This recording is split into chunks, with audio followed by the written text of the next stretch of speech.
હાય હવારથી તડકો થઈ ગયો, હજી સુધી કેમ આયા નહીં એ રહ્યા? મને એવું લાગે કે મારી દશામાં પૈસાની સગવડ કરી લાગે છે, કોક વેત કર્યો લાગે છે મારી માએ, કેમ કે ખૂબ વાર થઈ ગઈ એમને ગઈ. એટલે મનજીતભાઈ દર ફેર કહેતા હોય છે ને, તમારે જોઈએ તો કહેજો ને હું પૈસા આલ દઈશ, તમારે ઓમ કરવું હોય કહેજો ને હું પૈસા આલ દઈશ.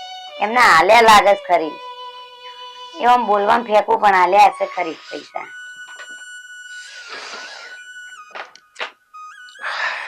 આવી ગયા? હા આવી ગયો. પાણી લાવો. કંટાળી ગયો આજ તો. આખા ગામમાં ફરી ફરીને આવ્યા પણ કોઈ પૈસો ના આલે. આ દુનિયામાં પેદા થવું ગુનો નથી, પણ ગરીબ પેદા થવું એ ગુનો છે. ગરીબી આ દુનિયા છે જ નહીં. ગરીબ માટે આ દુનિયા છે જ નહીં. શું કરવું હવે? સારું એ મારા દશામાં તારો આધાર છે. લો પાણી પી.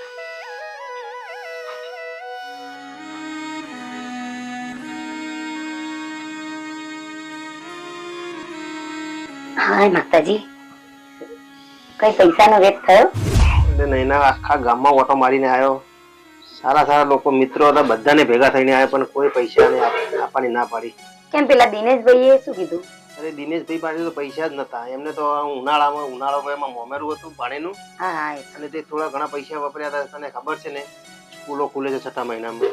તે સ્કૂલોમાં છોકરાઓને ભણવામાં, ગણવેશ ને ચોપડામાં ખર્ચો થઈ ગયો. હા એ વાત સાચી. એમને તો ના નથી પાડી, પણ કે મારી પાસે થશે તો હું તમને જરૂર મદદ કરીશ. અને પેલા સતુભા, અરે સતુભા તો ઘરે હતા જ નહીં. અને તું ક્યાં કરતી ને પેલા મસ્જિદ કહેતો તો પૈસા. હા એ વારંવાર આઈને નતા કહેતા આપણા? અરે એમના પાસે તો એટલા બધા પૈસા છે પણ શું કામ? કેમ? એમના પાસે હું પૈસા લેવા ગયો તો એમને મને કહ્યું કે કઈ તારી પાસે હોય ગાડી તો અડાણી મેળ તો હું એના પર પૈસા આપું. એમને લગીરે વિચાર ના આવ્યો કે આવું બોલતા? અરે આપણે ગરીબ છીએ, એને ખબર છે આપણે ગરીબ છીએ. આપણા પાસે ગાડી ને દાગીના કહેતી હોય તો કઈક અડોનું મળેલી વસ્તુ હોય તો હું તમને પૈસા આલું. એક વાત તો નહીં આજે થઈ ગયું કે ગરીબ નું કોઈ નહીં દુનિયામાં. અને હું શું કહેતી હતી, મને એક મગજમાં એક વિચાર આવ્યો છે. બોલ ને, શું વિચાર આવે છે તારા મગજમાં? આ લોકો રૂપિયા વાળા એટલે ચિનાઈ માટીની મૂર્તિઓ નહીં આવતી, કોઈ 5000 ની, કોઈ 10,000 ની, કોઈ 20,000 ની, કોઈ સ્ટોનો ચોડેલી મૂર્તિઓ, આ મૂર્તિ બધું લાઈ પૂજા તો કરે બરાબર, અને પૂજા કરશે 10 દિવસ ભાવથી ભક્તિ કરે છે. પણ જયારે એને પધરાવાના આવે છે ને ત્યારે લોકો એને નદી, તળાવ, રસ્તા ઉપર એવી રીતે ફેંકી દે ને, પછી જે માતાનું અપમાન થાય છે ને એ મારાથી જોયું નહીં જતું. તારી સાચી વાત છે. એટલે મેં એક વસ્તુ વિચારી છે. શું વિચારી છે? કે હું આલી ફેર મારા હાથે અને તળાવમાંથી જે માટી પડી ને આપણી ચીકણી માટી, એ માટી લાવીને હું મારી દશામાની સાંજળી મારા હાથેથી બનાવીશ. સાચી વાત છે. અને જ્યારે હું પધરાઈશ ને ત્યારે તમને ખબર છે વસ્તુ કે એ માટી એ તળાવમાં સમતોલ એટલે એ પાણીમાં વિસર્જન થઈ જાય છે માતા. તો હા, તો એ વાતે આપણું વ્રત કરેલું પણ ફરશે અને માતાનું અપમાન પણ નહીં થાય. ખરી વાત છે ને, એના સારા વિચાર બહુ ઊંચો છે. એટલે મેં એ વિચાર્યું, અને સાથે સાથે મને એમ થાય કે હું આ વાત આજુબાજુમાં બહેનોને પણ કરું કે એ પણ મારી સાથે સાથે દશામાની મૂર્તિ બનાવે અને જાતે જ બનાવી જાતે જ પૂજા કરીએ. શું કેવું તમારું? સાચી વાત છે ને, એના સારો વિચાર બહુ સારો, મને ગમ્યો. આપણે ઓછામાં ઓછી નાનામાં નાની મૂર્તિ લાવીએ ને આપણા પ્રમાણે તો ઓછામાં ઓછો 1000-2000 નહીં આવે તો એ પૈસા આપણે બચી જાય. અને વધતા કે હું જાતે ભાવથી બનાવીશ ને મૂર્તિ તો મારી માં બહુ પ્રસન્ન થશે. ખરું, માં દશામાં તારામાં પર સાચો વિચાર લાવે છે. અને મને આ વિચાર તમે ગયા ને એ પછી કાનનું એમ થતું હતું ક્યારે આવે ને હું કહું, ક્યારે આવે ને હું કહું, પણ કઈ વાંધો નહીં. તો હું શું કહું છું, તમારે મારા રંગા તળાવમાં આવવું પડશે. અરે સારું, તારી સંગાત તો હું ગમે ત્યાં આવીશ માટી લેવા. સારું સારું. તો શું માટી ચીકણી ને તો માતાજીની મૂર્તિ સરસ બને. અરે સારું, આપણે પાવડો લઈને જઈશું ને માં દશામાં માટે સારી એવી માટી લાવીને અહીંયા ઘરે આવીને મહેનત કરશું. હા હા બરાબર. એક સારી મજાની મૂર્તિ બનાવીને એની પૂજા કરીશું. બસ માતાજી આટલી મારી ઈચ્છા મનોકામના પૂરી કરે. અને હજી તો 10 દિવસ છે અને દશામાના વ્રત કરતે કરતે જો દશામાં આપણી દશા ફેરવતે વાર નહીં કરે. મને વિશ્વાસ છે માતા ઉપર. મને પણ વિશ્વાસ છે માં દશામાં ઉપર. એ સૌ સારા વાના કરશે. અને આપણે કયો ખરાબ વિચાર કે ખરાબ કોઈનું કરી છે તો માં આપણું આટલું કામ પૂરું નહીં કરે. આપણે ગરીબ છીએ પણ કોઈનું ખરાબ તો વિચારતા નથી. અને આપણે કુંવાસીઓને જ ખવડાવવાનું છે ને. હા, કુંવાસીઓને અને આપણી બૂનોને. સારું, તો એક કામ કરું, હું અત્યારે બાજુમાં જે પેલા મીનાબેન છે ને એમને હું કહેતી આવું, અને તમે થોડું કદાચ તમને કોઈ એવું યાદ આવતું હોય કે જે બે પૈસા જે આપણને મદદ કરે તો તમે વિચારો અને તમે ત્યાં જવાનું કરો. તો હું બાજુમાં કહેતી આવું, આ મને વિચાર આવ્યો ને તો એકબીજાને કહેતા રહીશું ને તો એમ કે થોડું આગળ વધશે તો આપણે જાતે મૂર્તિઓ બનાવી પછી આપણે જાતે વેચવાનું પણ કરશું. ખરી વાત છે તારી, થોડી એમાં પણ પૈસા પેદા થઈ જશે.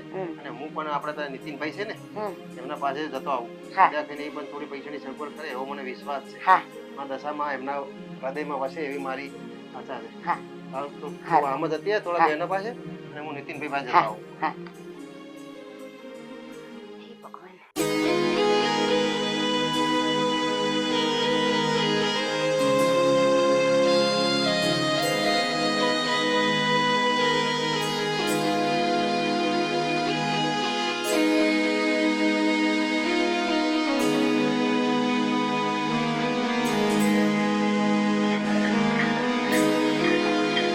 શેઠ, ઓ શેઠ, બહાર આવો ને.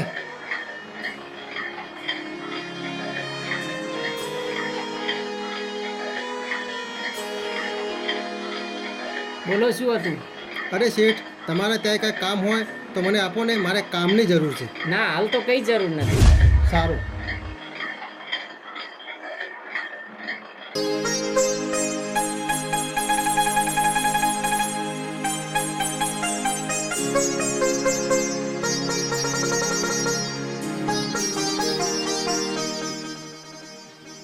દુકાન તો મોટી લાગે છે. શેઠને પૂછું કોઈ કામ ધંધો આપે તો. શેઠ મજામાં? હા, મજામાં. કોઈ શેઠ કોઈ માણસની જરૂર છે દુકાનમાં? ના, હાલે તો ચોમાસામાં મંદી છે અમારે, એટલે હાલે કોઈ માણસની જરૂર નહીં અમારે, કેમ કે હાલ માણસો રાખે એમાં નવરા છે. પણ ચોમાસું ઉતરે જરૂર પડશે તો તમે અમને કોન્ટેક્ટ કરશું તમારો. શેઠ મારે હાલ જરૂર હતી, હાલ થોડો કામ ધંધો મળી ગયો તો થોડે પૈસાની જરૂર હતી એટલા માટે તમને પૂછવા આવે તો. વાત સાચી તમારી, પણ હાલ મંદી બહુ ચાલે છે બજારમાં. સારું, ચાલો જરૂર પડે તો કહેજો હો. હા, તમારો કોન્ટેક્ટ જરૂર કરશું. ફાઇનલ.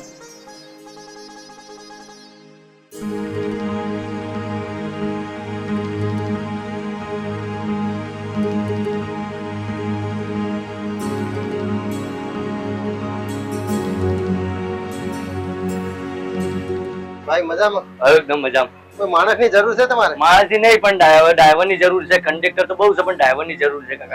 ગાડી ઊની પડી બરોબર, ગાડી માલ ભરેલી પડી ગાડી, પણ હવે કોણ લઈ જાય? ખરી વાત, તમારો માલ હું ખાલી કરી દઈશ, હું એ કામ કરી શકીશ. ડ્રાઇવિંગ આવડે તો પણ?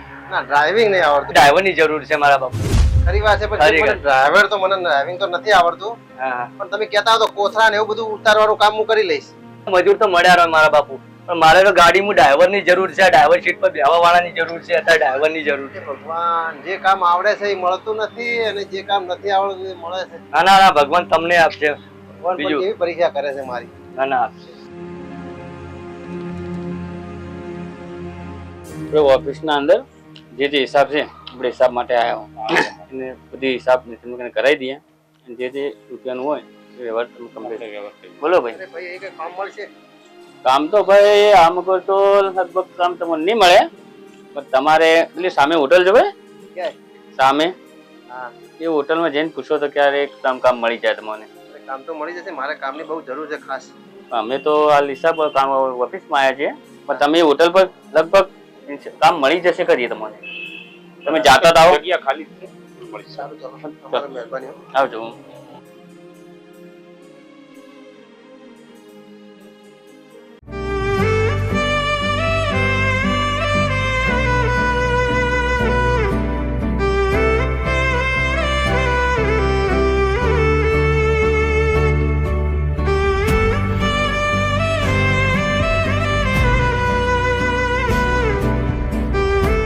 આવડી મોટી હોટલ છે, કઈક તો કામ મળી જ જશે. લા, શેઠ ને વાત કરું તો ખરો. અરે શેઠ, કઈક કામ મળશે હોટલમાં? કામ તો છે જ અહીંયા. એમ તો હું તમારું બધું કામ કરીશ, મને રાખી લો અહીંયા. અમારી જરૂર તો છે જ અહીંયા કામની. ચલો આજથી જ લાગી જાવ કામ પર. સારું તો હું એ કામ લાગી જઈશ બરોબર બધું સાફ કરી નાખો ફટાફટ. સારું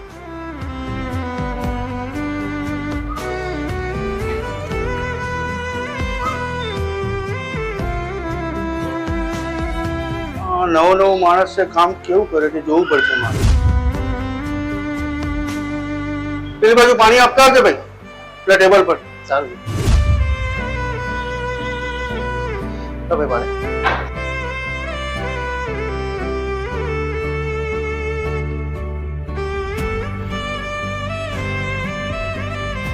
એ ભાઈ ધીમું ધીમું શું કામ કરે છે યાર, થોડું ખટકથી કામ કર. શેઠ કરું જ છું ને કામ. અને પેલા કસ્ટમરને પાણી આપવાનું તો આપ્યું, પેલું ટેબલ સાફ કર ફટાફટ યાર. ફટાફટ કામ કરવાનું એમ. આવડી મોટી હોટલમાં શેઠ શું પગાર આવશે? પૈસા આપશે તો ખરા ને? ના આપશે આપશે. એટલે ભાઈ આવજે ભાઈ તું. બોલો શેઠ. આવી રીતના કામ કરે તો કદી નહીં પટે. તમને કામ આવડતું નહીં, તમે એક દિવસ કામ કરી લો. શેઠ આજે મારો પહેલો દિવસ. અરે પહેલો દિવસ હોય કે બીજો દિવસ હોય, લો તમે આજની મજૂરી લઈ જાઓ તમારી 100 રૂપિયા, અને કાલથી આવતા નહીં હવે કામ પર લો. આવી રીતે ના ચાલે, અમારો કસ્ટમરો ના ચાલે આવી રીતે. એકદમ તો કામ ના ફાવે ને. ના ના બસ તમને આપી, અમે જોઈ લીધું તમારું કામ કેવું છે કેવું નહીં. ચાલો સારું. આવા નવા ક્યાંથી હજે હવે એક કામ મળ્યું તું એ પણ કોમ ના. ભાઈ પહેલા દિવસ આ હોટલમાં કોમ કરતા ફાવે, ધીરે ધીરે ફાવે ને. શેઠને તો એક કોમ મળ્યું હતું એમાં કોઈ મજા ના આવી. શેઠે મને ગાડી મળ્યો,